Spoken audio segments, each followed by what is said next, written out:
Adrienne Jones writes about family life, mental health, and social issues at no points for style. She is candid, thoughtful, and engaging.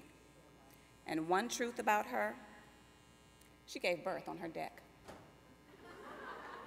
That's outside, y'all.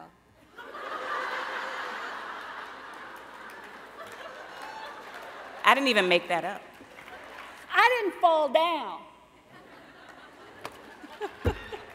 It's all good from here. But I'm not here to tell you about how I can stand up on my hind legs. I'm here to tell you about my daughter.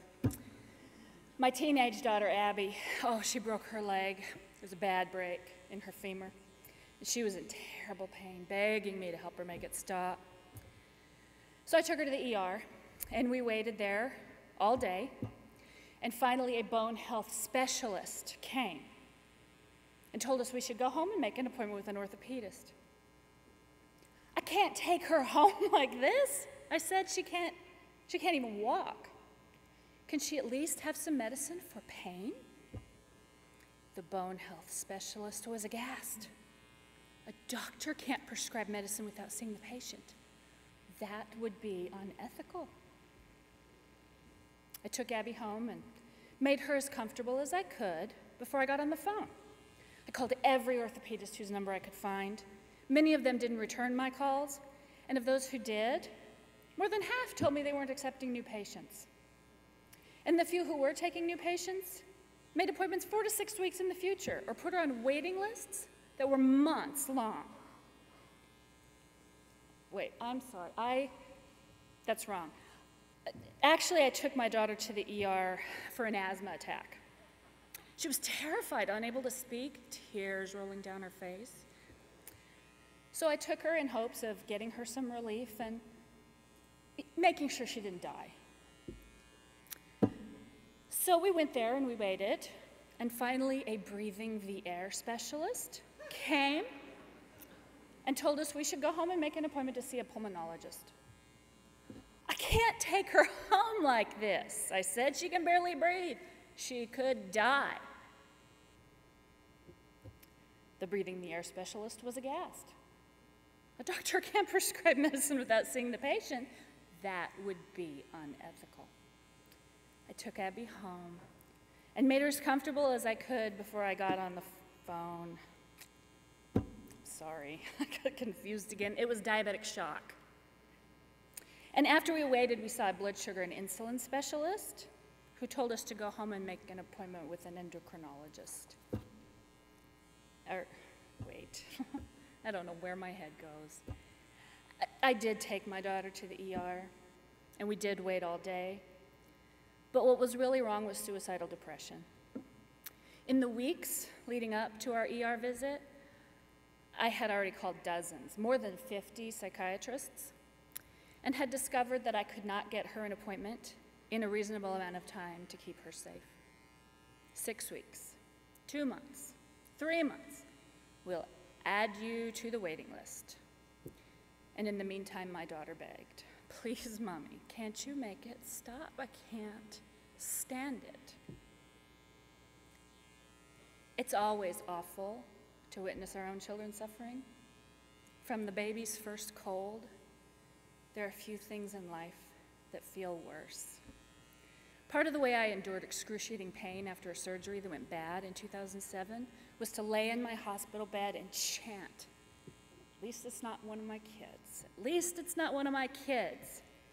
But when there's treatment for what ails that child and we can't deliver it, there is an anger that could change the path the moon travels in the sky if I could figure out where to point it. I took Abby to Caseman Presbyterian Hospital in Albuquerque because it's one of 2 hospitals in the city that has a dedicated psychiatric emergency department. I took her to the ER because, as I had been busy trying to get her an appointment with a psychiatrist, she had gotten more depressed. When left untreated, illnesses more serious than common viruses tend to get worse. Untreated diabetes causes organ damage or death. Untreated asthma causes scarring in the lungs or brain damage or death. Untreated depression causes more acute depression or psychotic depression or death. We waited all day at the ER and finally saw a behavioral health specialist. She interviewed Abby, and then she spoke to me. She's clearly very depressed. I thought I should file that in my drawer labeled, "No shit."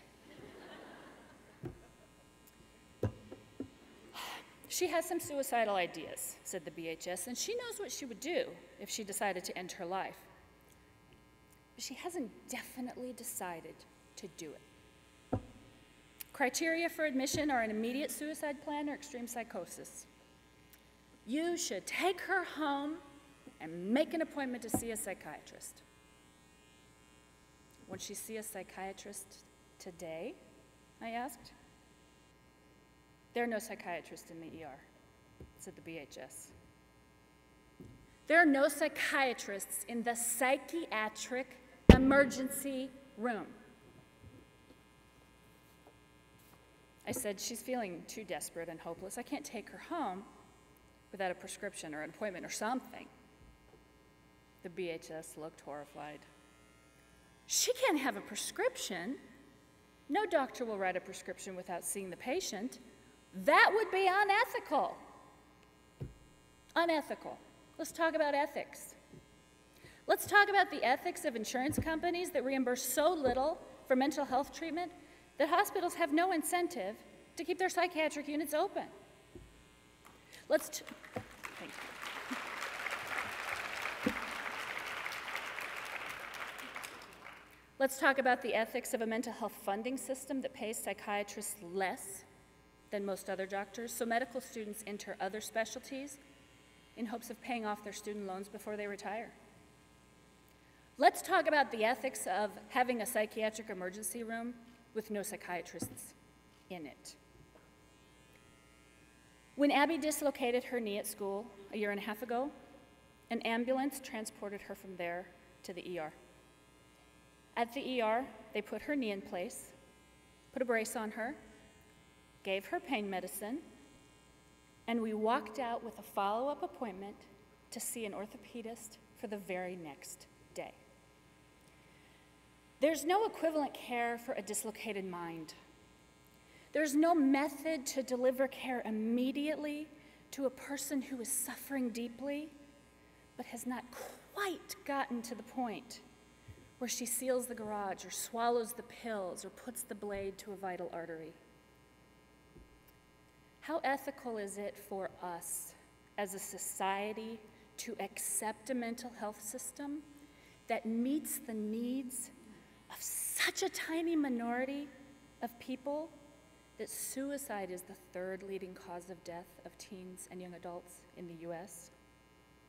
In spite of the fact that most people with mental illness can be successfully treated, and 90% of people who complete suicide have a diagnosable mental illness at the time of their deaths.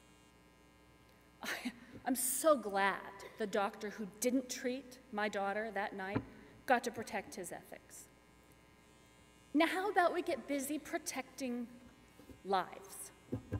How about we start treating suffering that originates in the brain the same way we treat suffering that originates in the heart and the liver and the bones? How about we all start treating this like the emergency that it is?